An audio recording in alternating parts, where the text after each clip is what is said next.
yanaendelea kwa sasa, mambo ambayo yanahusu mambo ya kikatiba, mambo ya CDF, mambo ya affirmative action ya kina mama, mambo ya oversight ya Senate, mambo mengine ambayo yanahusu kikatiba, tutahakikisha ya kwamba inatembea sambamba, ndio tuhakikisha kwamba haki ya kila Mkenya inashughulikiwa. Kehanja hoye!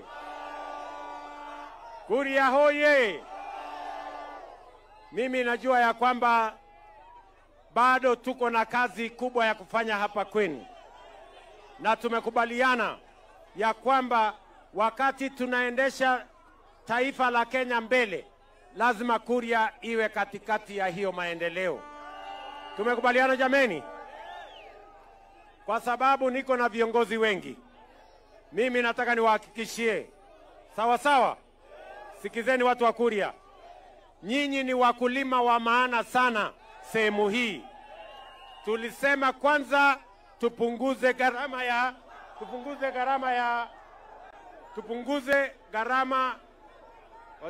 Ngojea. Tulisema tupunguze gharama ya mbolea. Ni kweli ama si kweli? Si tulisema tupunguze gharama ya mbolea? Hiyo ngojea. Wachana na hao wananchi. Wachana na hawa.